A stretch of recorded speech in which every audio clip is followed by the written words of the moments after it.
Bora! Bora! Boa noite, gente, tudo bem? Boa noite. Espero que vocês estejam bem, esteja tudo certinho por aí. Alex e eu estamos aqui hoje para mais uma aula aberta, mais uma live sobre temas de redação que já caíram nos últimos vestibulares. A gente escolheu para discutir hoje com vocês um tema que foi tema da prova do Einstein em 2022, o último tema da prova do Einstein. Que é um tema, da família VUNESP, né, então é uma Uhum. prova que é das provas da família VUNESP, que tem características específicas. Então a redação da VUNESP é uma redação bastante estruturalista, que traz temas muito fincados na atualidade, então que demanda que o aluno tenha um conhecimento de mundo amplo, que saiba o que está acontecendo.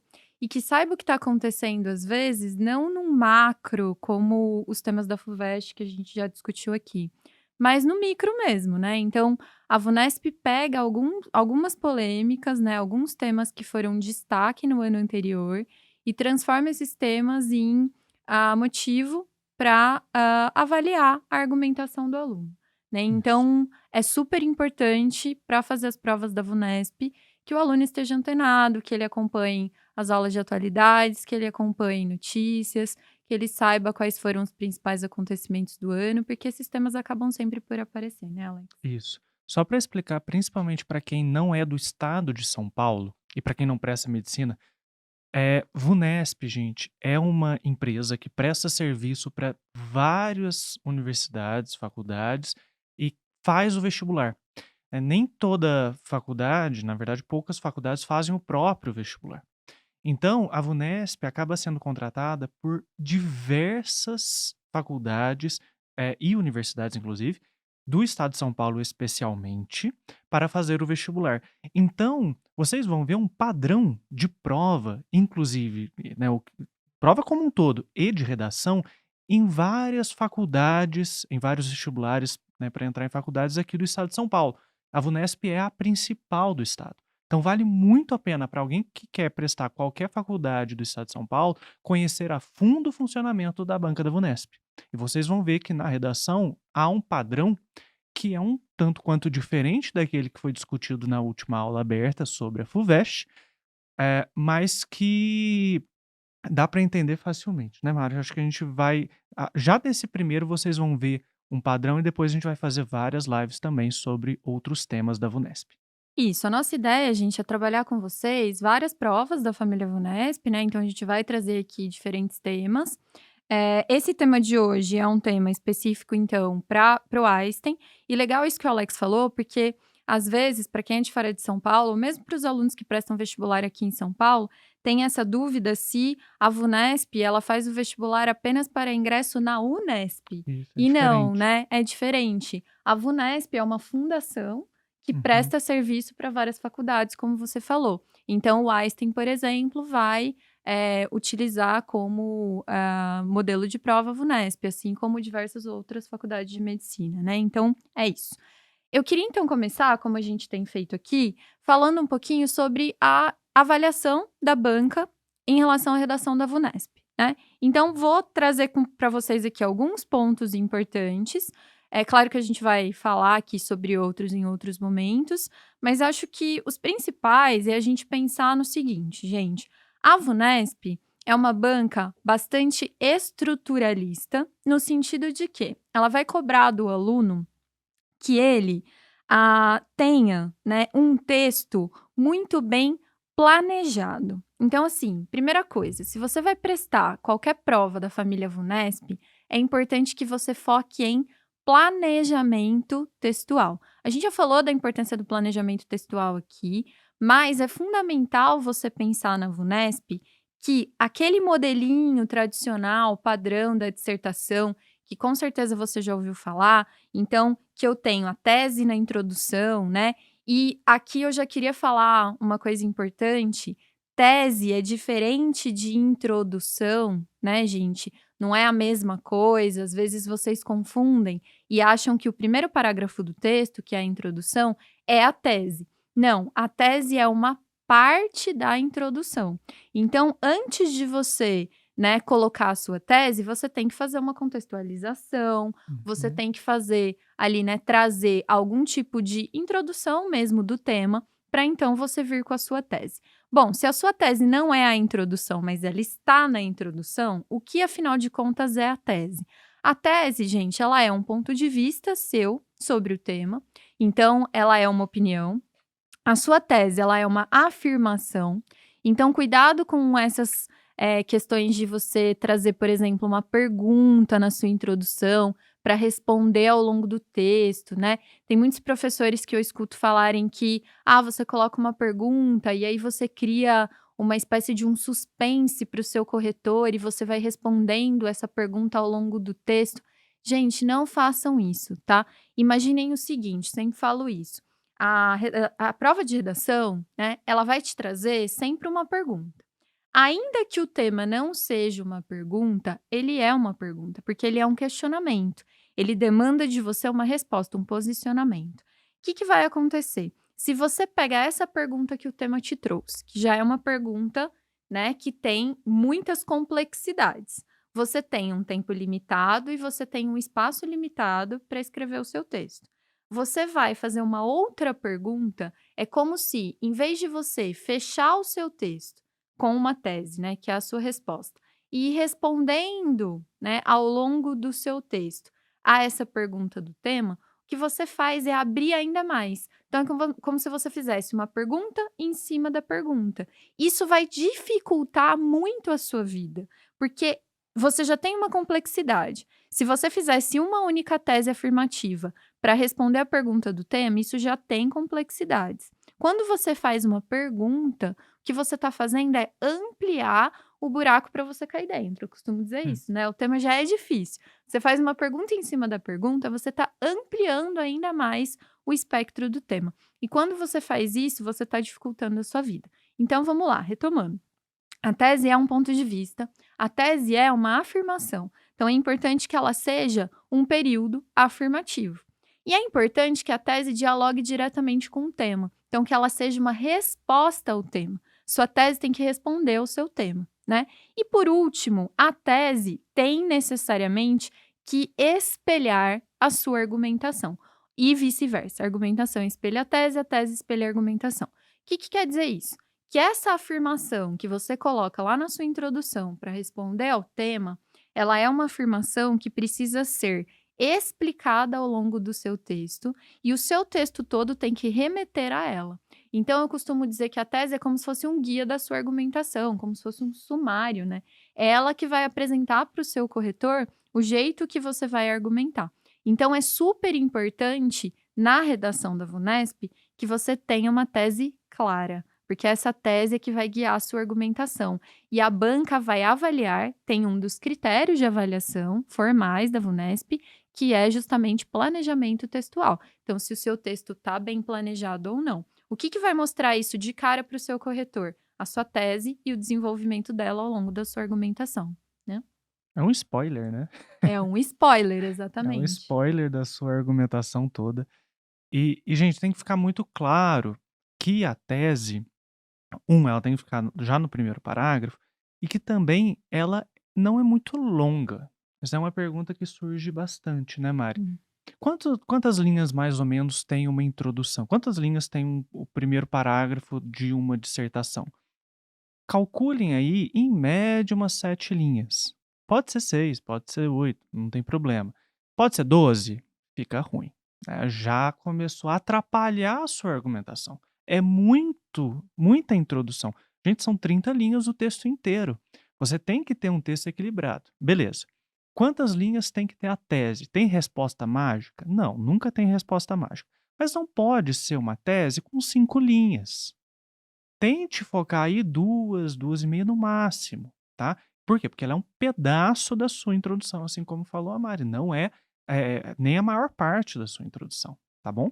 Isso. E aí acho que além do planejamento textual, a outra questão que eu queria comentar com vocês, que é um mecanismo de avaliação também bem próprio das provas da VUNESP, e que em geral é aquilo que costuma fazer os alunos caírem do cavalo, né, fazer os alunos irem mal nas provas da VUNESP, que são as tais das lacunas explicativas Uhum. ou lacunas semânticas, né. O que são essas lacunas explicativas ou lacunas semânticas? Que também são um critério de avaliação das redações da VUNESP. As lacunas, gente, são, aqueles furos que você deixa no seu texto, quando você faz uma relação entre informações que está muito clara na sua cabeça, mas que não fica clara para quem está lendo o seu texto. Então, quero explicar para vocês um conceito muito importante para entender esse tipo de avaliação da VUNESP, que é o conceito de leitor universal. O que é o conceito de leitor universal? É a ideia de que qualquer pessoa que leia o seu texto, seja a sua avó, seja a sua tia, seja a pessoa com quem você cruzou no ponto de ônibus, que nunca ouviu falar do autor que você está usando como referência, que nunca ouviu falar do tema que está sendo abordado na redação, essa pessoa precisa entender a linha de raciocínio do seu texto. Então, qualquer leitor, um leitor universal, precisa entender exatamente qual é a linha de raciocínio que você está traçando. Então, resumo: se você pega a sua redação, mostra para sua avó, para a pessoa do ponto de ônibus, para sua mãe, para qualquer pessoa que não esteja no universo do vestibular, e essa pessoa fica com dúvidas sobre a sua linha de raciocínio, significa que a sua redação tem lacunas, né? Significa que a sua linha de raciocínio não está tão clara. Então, essa ideia do leitor universal, ela é um pressuposto de avaliação da VUNESP. A VUNESP vai olhar para sua redação e vai entender que tem que ter o princípio do leitor universal sendo cumprido.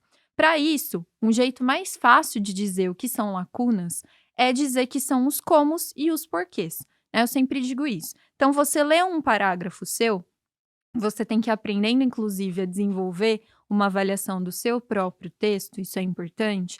Então, desenvolva o olhar de ler os seus parágrafos e se perguntar: tá claro como? Tá claro por quê? Porque às vezes vocês vão estabelecendo relações e essas relações são pulos de sentido, né? Elas não fazem sentido enquanto linha de argumentação. Então, eu tenho que me perguntar sempre: os comos e os porquês estão claros no meu texto? As relações de sentido estão sendo feitas da melhor maneira possível ou não? Poderia fazer melhor, né? Esses comos e porquês são as tais das lacunas explicativas, né? Se fica um como, se fica um porquê ali em aberto, eu tenho lacunas no meu texto. Isso vai prejudicar bastante a nota da minha redação. Então, eu tenho que prestar bastante atenção em como eu estou conduzindo a minha argumentação.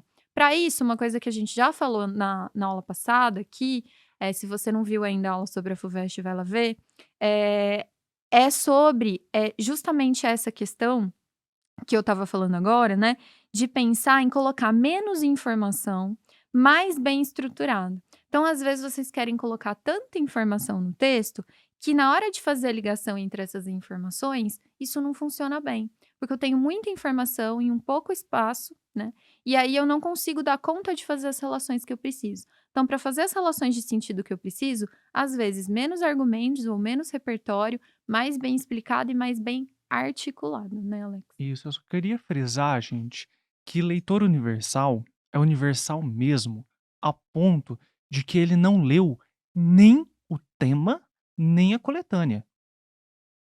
Então, porque às vezes surgem, né, alunos falando assim: "Ah, tá bom, é leitor universal, ele não tem conhecimento sobre o tema". Mas eu posso, por exemplo, falar assim: "Eu tenho que colocar, o tema na redação, já que a gente fala sobre palavras temáticas, mas eu tenho que colocar tudo mesmo? Mas já tá no tema". Eu posso fazer referência aos textos base? Calma lá, existem vários jeitos de você fazer referência. Um jeito é falar assim: "De acordo com o texto 3 da coletânea, pá-pá-pá, pá-pá-pá, pá-pá-pá". Isso é um erro grave de argumentação, porque isso fere esse princípio do leitor universal. O leitor não leu o leitor do seu texto não leu a coletânea. Imagine isso. É lógico que na verdade leu porque são os professores, mas é como se ele não tivesse lido. Então você de jeito nenhum pode fazer uma referência expressa ao texto da coletânea. O que que você pode fazer? Ah, o texto da coletânea trouxe um dado, sei lá, trouxe um dado do IBGE falando sobre o aumento de consumo de cigarro, sei lá. Aí você pode falar: "De acordo com o IBGE, houve aumento do consumo de cigarro". Então perceba que você está usando um dado da coletânea, isso pode. O que que não pode fazer? Referência expressa a um texto da coletânea, tá bom? nem referência expressa ao tema, né? O tema da redação é, ou o tema pediu isso, tá? Essas são estruturas que vira e mexe aparecem até que bastante, mas que não podem ser usadas, tá bom? Vamos pro tema? Você quer falar das palavras-chave já? Vamos pro tema, vamos falar das palavras-chave, bora lá. Gente, então, o tema do Einstein, que é o tema que a gente escolheu para falar com vocês, né? Então, depois dessa contextualização sobre as provas da VUNESP, é um tema que a gente chama de tema bilateral. É um tipo de tema, né? Esse tipo de tema bilateral é um tipo de tema muito comum nas provas da VUNESP. Normalmente, é um tema que vai aparecer de duas formas, né? Ou ele vai aparecer com um ou ele vai aparecer com um entre, né? Então, esse ou e esse entre vão mostrar pra gente uma estrutura de tema.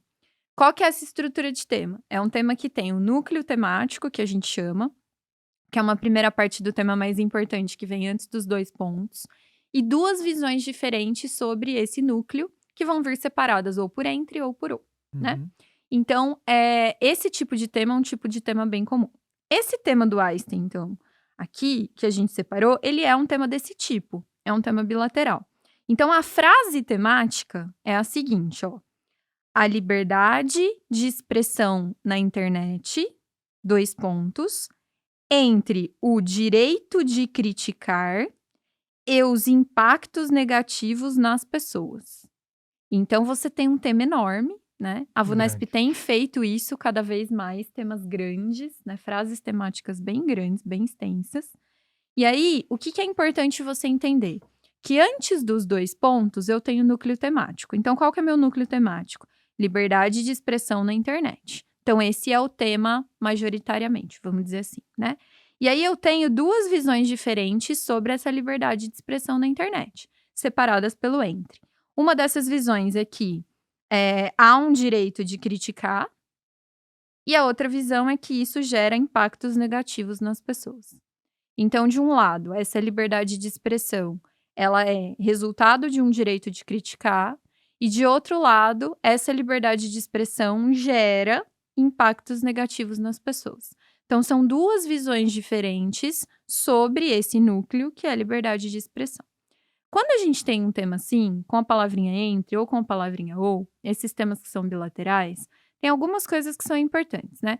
Primeiro é você conseguir identificar isso que eu chamo de palavras ou expressões-chave da frase temática, né? Que são as palavras ou as expressões mais importantes do tema. Quando você identifica isso, fica mais fácil de você entender o tema. E, além disso, essas palavras são obrigatórias na sua redação. Então, se você nunca ouviu falar nisso, presta atenção. Toda a redação da VUNESP avalia se o seu texto está dentro do tema ou não, pela presença ou ausência das palavras-chave. Isso quer dizer que, se o meu texto só falar de liberdade de expressão, mas não falar de direito de criticar e de impactos negativos nas pessoas, eu estou tangenciando o tema, minha nota vai lá embaixo, né? Eu só tratei de um aspecto do tema. Se a minha redação tratar de liberdade de expressão e de direito de criticar, mas não falar sobre impactos negativos nas pessoas, eu estou tangenciando o tema, a minha nota vai abaixar, porque eu tratei de 2 dos 3 elementos do tema. Então, eu tenho que, na minha redação, necessariamente tratar de liberdade de expressão na internet, de direito de criticar e de impactos negativos nas pessoas. Essas 3 expressões, elas precisam estar na minha redação, obrigatoriamente. Por quê? A avaliação de adequação ao tema é uma avaliação técnica. Isso significa que é uma avaliação que é objetiva. Se tem as palavras-chave, nota máxima. Se não tem, tangenciamento ou fuga ao tema. Se você não falar de nenhuma dessas palavras-chave, você tira 0 na redação, porque fuga ao tema é 0, gente, né? Não importa quão boa seja a sua argumentação, se você não está dentro do tema, é 0 na redação, tá? Então, é importante que qualquer tema que você pegue, principalmente esses bilaterais, que você identifique quais são essas 3 palavras ou expressões-chave e qual é esse núcleo temático e quais são as duas visões diferentes sobre o núcleo antes de começar o seu texto, para você identificar sobre o que a sua redação vai falar, né? Sobre o que você tem que tratar durante o seu texto, certo? Ótimo. Só falar uma coisa, quando você vai trazer as palavras temáticas no seu texto, é muito comum que você coloque em letra maiúscula. Por quê? Porque no texto tá com letra maiúscula, né? A liberdade. Esse A está em letra maiúscula. Por que tá em letra maiúscula? Porque é um começo de período aqui, na prova. Agora, dentro do seu texto, não vai ser começo de período. Então, você não vai usar letra maiúscula. Letra maiúscula, gente, vamos lembrar, é para nome próprio e para começo de período. Depois que vem o ponto, o começo de parágrafo. Você não vai, o tema não se coloca em letra maiúscula. Outra coisa, você não cita o tema entre aspas. Então, você não vai colocar, eh, pensando o tema, dois pontos, abre aspas, a liberdade de expressão. Beleza, você conseguiu nota máxima e adequação ao tema, porque você colocou todas as palavras. Mas não, é uma estrutura sintática horrível e você não está citando. Você usa isso sem usar as aspas. Tem que ter essas palavras, tá bom? É diferente de você citar qualquer coisa, o que não se faz, inclusive, na redação em momento algum, né? Uhum. Sim, e aí, uma última coisa sobre temas bilaterais, antes da gente fazer um comentário geral aqui sobre possibilidade de argumentação para esse tema, é a gente pensar que esses temas bilaterais, né, gente, eles são complexos porque a gente entra aqui numa sinuca, que é a seguinte: bom, eu preciso usar as 3 palavras ou expressões-chave da frase temática. E eu não posso ficar em cima do muro, porque se eu fico em cima do muro, eu não estou respondendo a pergunta do tema. Então, como é que eu faço para usar as 3 palavras-chave e não ficar em cima do muro? Não escrever uma redação que diga, por um lado é isso, por outro é isso. Porque se eu estiver fazendo assim, eu não estou respondendo a pergunta do tema. Né? O tema está me perguntando entre isso ou isso, ou isso ou isso. E o que, que eu faço? Eu não respondo. Eu digo, por um lado é isso, por outro é isso. Esse por um lado é isso, por outro é isso, o tema já tá te falando. Ele tá te dizendo que tem 2 lados. Uhum. Ele quer saber qual lado que você prefere, ou qual lado que você argumenta melhor. Então, você precisa fazer uma tese que dê conta de hierarquizar esses pontos de vista. Então, a gente costuma dizer, né, que a estrutura de ressalva, ela é a melhor para fazer temas desse tipo. O que é uma estrutura de ressalva? Uma estrutura em que você vai hierarquizar os pontos de vista. Então, você vai dizer que existe um deles, mas que o outro vai ser predominante. Então, você, né, vai organizar aí os seus parágrafos e a sua tese de modo a mostrar que uma dessas visões predomina em relação à outra. Isso é bastante importante na hora de você estruturar seu texto também. A gente deve falar sobre isso mais um pouquinho, mais detalhadamente, em outras aulas por aqui, tá bom? Hoje é mais dar essa ideia para você, né, de como agir diante de um tema bilateral.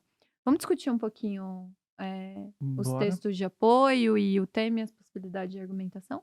Se me permite, Mário, eu gostaria de ler o primeiro texto inteiro, porque eu acho que aqui já tem um exemplo de Uhum. como fazer essa tal ressalva de que você falou.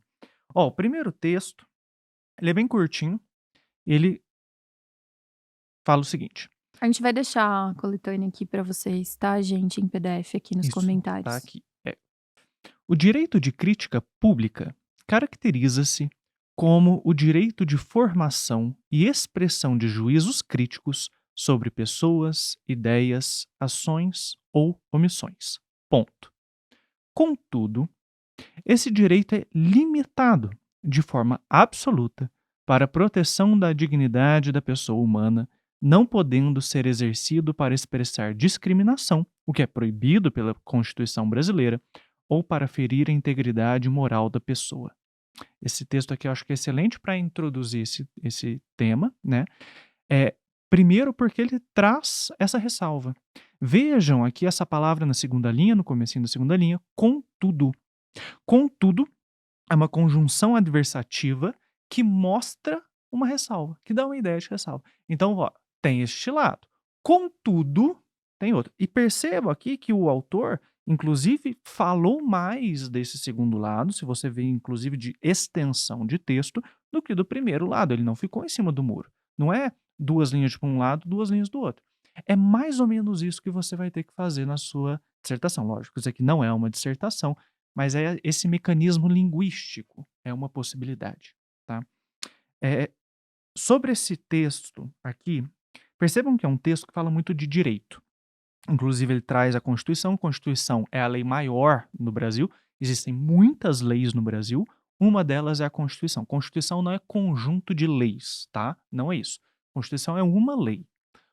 É o nome próprio da lei, por isso tem que vir em nome em letra maiúscula, Constituição. É, essa lei, ela está acima de todas, então nenhuma pode desrespeitar. Se desrespeitar a Constituição, é decretada pelo STF inconstitucional, é jogada fora do ordenamento jurídico. Bem, uma coisa importante sobre a Constituição, gente, isso é importantíssimo para vários temas de redação e para a vida mesmo. Ela traz muitos princípios que ordenam o Estado brasileiro. O que isso quer dizer? Que as grandes ideias, os grandes objetivos a serem defendidos e pelos quais se deve lutar no Brasil estão na Constituição. Se você acha que nós devemos lutar por algum objetivo que não está na Constituição, você faz o seguinte: você vota em alguém que fala que tem que colocar isso na Constituição. Enquanto não estiver na Constituição, a gente não luta.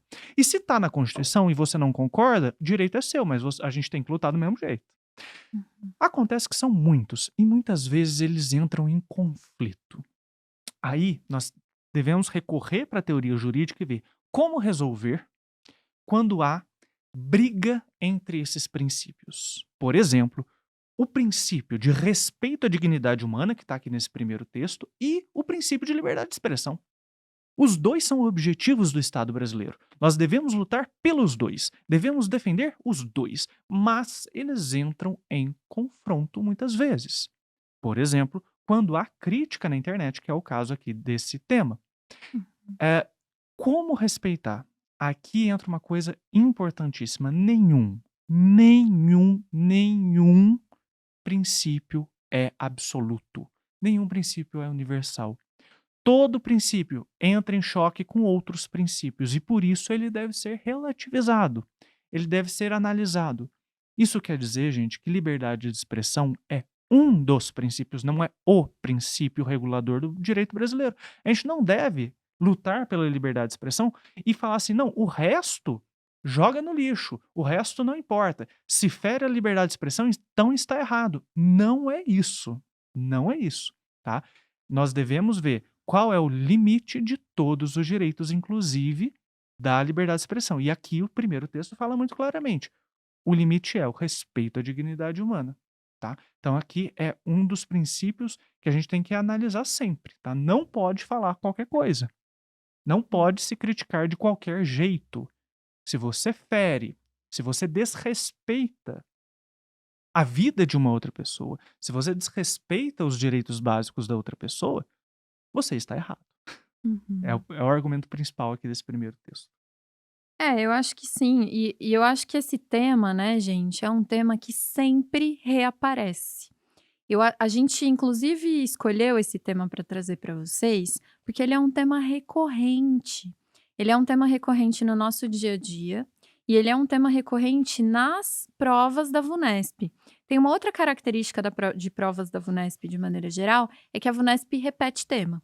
Repete tema, sim, não exatamente com as mesmas palavras-chave, mas a temática, né, o Uhum. assunto é o mesmo.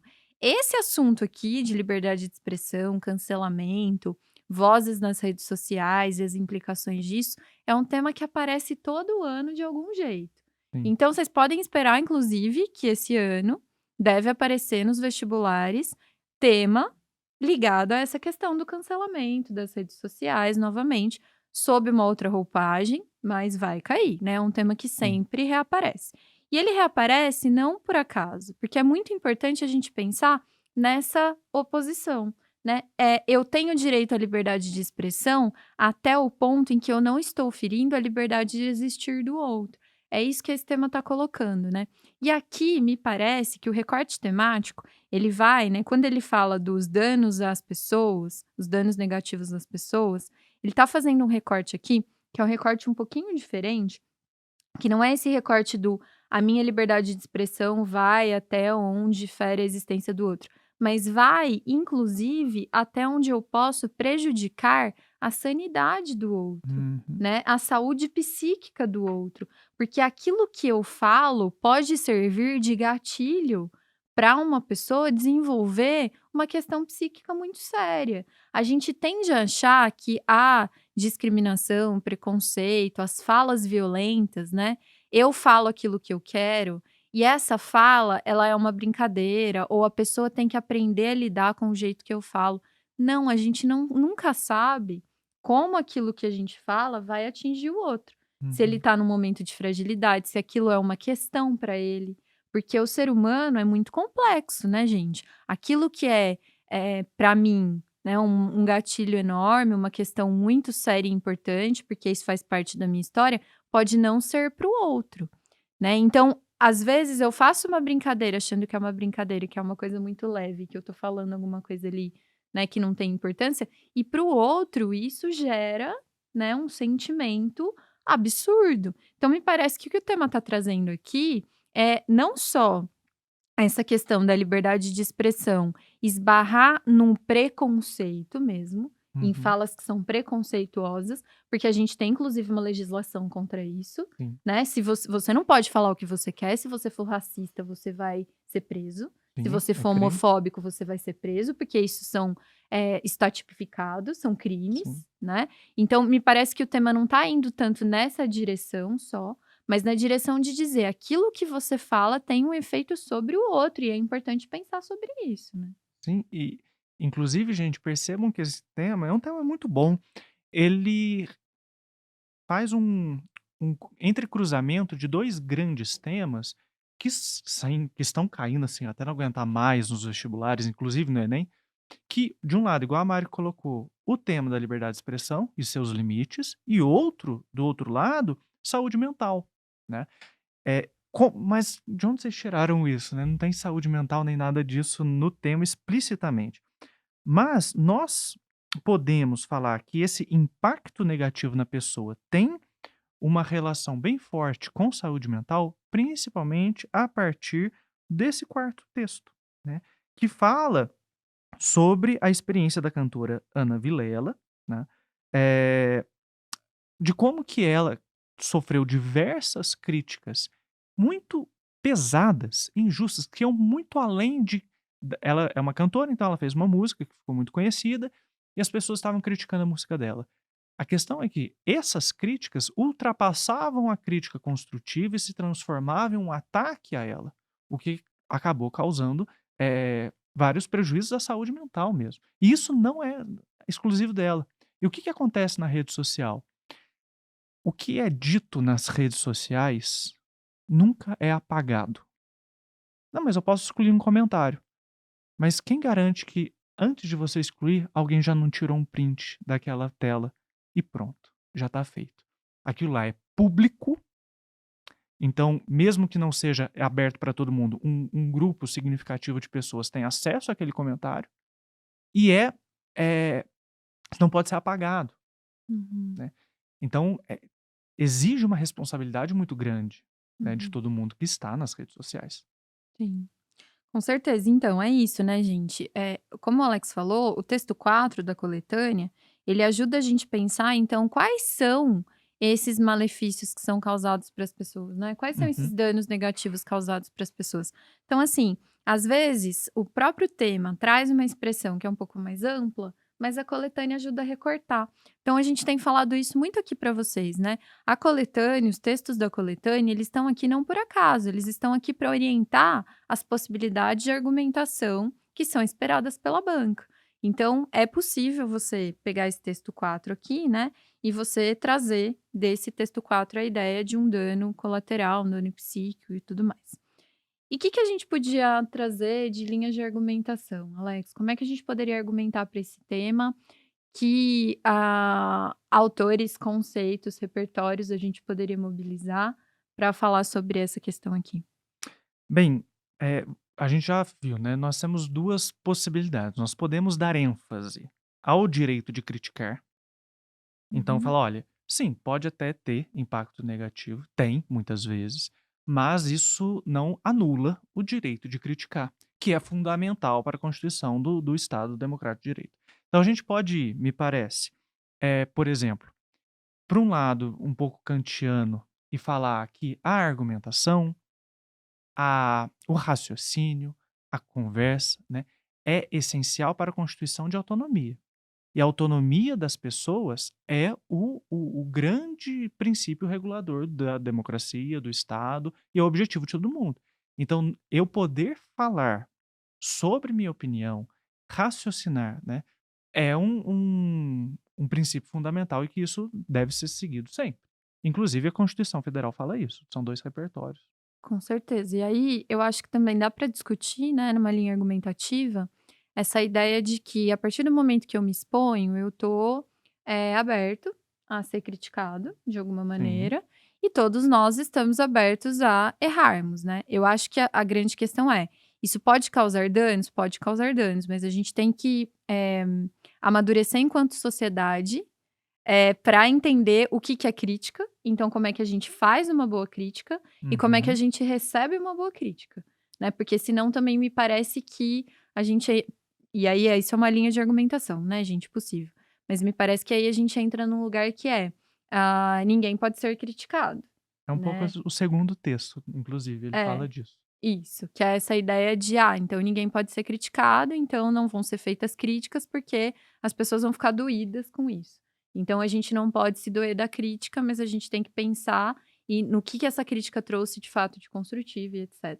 Eu acho que isso é a construção de uma sociedade que sabe lidar melhor com o erro e sabe lidar Uhum. melhor com a crítica, né? Acho que isso é importante. É um amadurecimento intelectual, acho que tem a ver com Kant, é exatamente isso que você está falando, E né? com Sócrates também, né. Uhum, Se a gente lembrar que todo mundo a primeira aula de filosofia, né, no ensino médio sempre fala sobre Sócrates e sempre fala que, Sócrates tinha um método chamado dialético, que tinha como objetivo a maiêutica. Inclusive é uma das palavras mais estranhas que os alunos de filosofia do ensino médio conhecem, né. E realmente é uma palavra muito estranha, que é chegar ao parto da verdade. E como que se faz isso? Alguém fala uma coisa, o outro critica. Então, a crítica é diferente de xingamento, a uhum. crítica é um debate de ideias que se contrapõem, sem se anularem, Uhum, mas elas então vão em busca de um crescimento do intelecto, uhum. da razão. Então também um outro repertório, eu acho que muito legal. Sim. Então essa é uma possibilidade, né, a gente ir para esse lado de Sim. defesa dessa questão do direito de criticar. E se a gente fosse dar ênfase para o outro lado, que é os danos negativos para as pessoas? Já que a gente tá falando de Kant, vamos falar um que meio inimigo do Kant. Tem um autor que chama Jeremy Bentham. A contraposição do Kant, eu não sei se inimigo é uma boa Não, eu palavra. tô exagerando aqui. Ele faz uma contraposição muito interessante ao Kant. Ele fala assim: "Olha, Kant, para eu saber se eu agi bem ou eu agi mal, só tem um jeito. Não tem como eu perguntar pra pessoa: 'Olha, por que que você agiu assim ou você agiu assado?' No fundo, eu nunca vou saber de verdade, a pessoa pode mentir. Então como que eu sei se é uma boa ação? Bem, eu olho as consequências. Se as consequências foram positivas para a maior parte das pessoas e não feriu muito ninguém, então é uma boa ação. Então vamos olhar a crítica. Essa minha crítica foi boa? Vamos olhar as consequências. Eu ajudei um debate sobre esse assunto, eu diminuí, por exemplo, um preconceito sobre esse assunto, sem causar muito dano? Ou eu só ofendi? Ou o meu comentário foi destrutivo, por exemplo, à saúde psíquica da outra pessoa? Bem, então se a gente olha que houve mais impacto negativo, eu agi mal, condenado moralmente por Jeremy Bentham. Sim. E sabe o que eu achei interessante dessa linha, né, é a gente pensar o seguinte, uma coisa que vocês sempre perguntam pra gente aqui, tá. Então já vou aproveitar para responder uma pergunta. "Mari, posso falar mal de um político na minha redação?", né. "Posso colocar o nome do político na minha redação?". Não, gente, não pode. Você pode falar mal do governo do político, você pode falar mal das políticas públicas que ele fez ou que ele não fez. Você pode falar da ausência do Estado na resolução de problemas. Isso você pode falar, mas você não pode citar nomes de políticos na sua redação, porque com isso você está criticando a pessoa e não a política ou a ação da pessoa. Isso é muito importante. E eu acho que isso é uma linha bastante tênue, mas importante da gente pensar, enquanto sociedade, que amadurece numa perspectiva crítica, que é eu critico aquilo que você faz. Eu critico aquilo que você diz. Eu não critico a quem você é. Então, a crítica ela não tá voltada para a pessoa, mas ela tá voltada para a ação, ou ela tá voltada para o comportamento, ela tá voltada para a fala. Porque, assim como aquela pessoa, várias outras pessoas agem assim. Várias outras pessoas pensam assim, várias outras pessoas falam assim. Então, quando a gente critica um tipo de comportamento ou um tipo de fala, a gente tá ajudando o debate. Quando a Uhum. gente xinga uma pessoa, a gente não tá ajudando em nada no debate, a gente não tá ajudando em nada. E muitas vezes a gente tá simplesmente causando danos para essa pessoa. Então, acho que a gente criticar a obra de alguém, a atitude de alguém, a fala de alguém, é sempre um processo importante e construtivo, e isso tem que ser feito com base argumentativa. Sim. Assim como no vestibular você só vai ter nota se você tiver uma argumentação baseada, né, em argumentos sólidos, na vida também. Não adianta você fazer uma crítica a alguém se você não tem argumentos sólidos para sustentar essa crítica. Né? Então, eu acho que é pensar isso. Será que essa minha crítica não é só um ataque de ódio, né? Uhum. Ou será que ela de fato está contribuindo para o debate, para a conversa e para o diálogo? Né? Acho que é isso. E eu queria perguntar para vocês também. Coloquem aqui nos comentários que tipo de repertório vocês acham que poderia cair aqui, ou que vocês usaram para quem fez, por exemplo, essa prova. Uhum. O que veio à cabeça, ou o que está vindo à cabeça agora de vocês, os repertórios que vocês têm. Falem aí pra Uhum. gente. Isso. Contem pra gente o que que vocês usaram, usariam, pensaram em usar e a gente vai conversando também sobre isso, né? Acho que é isso, né, Alex? Você quer Sim. complementar, falar mais alguma coisa? Eu só frisar, né, que nós não escolhemos esse tema à toa e que essa argumentação, esse tipo de argumentação tem que estar na ponta da língua de todo vestibulando, tá? Esse é Uhum. um tema que vai cair, você pode ter certeza. De novo, e de novo, e de novo. Na ponta da língua e na ponta do lápis, né. Tem que treinar a Exato. Treina, escrita, né. Treinem a treina. escrita desse tema, tá, gente? A gente vai deixar o tema aqui pra vocês, sempre lembrando que vocês podem deixar sugestões aqui embaixo, pra gente discutir os próximos temas, tá bom? Se inscrevam aqui no canal, se você está Sim, assistindo ativa o esse vídeo e sininho. não se inscreveu ainda, se inscreve no canal, ativa o sininho pra receber as notificações dos nossos vídeos, tá bom? Que vai ter muito conteúdo legal pra vocês aí o ano inteiro. E a gente quer estar muito presente aí nesse processo de vocês de preparação para o vestibular. E é isso, tá bom? Um beijo aí para vocês. Uma boa noite pra todo mundo e até mais, Até a gente. próxima aula. Tchau, tchau.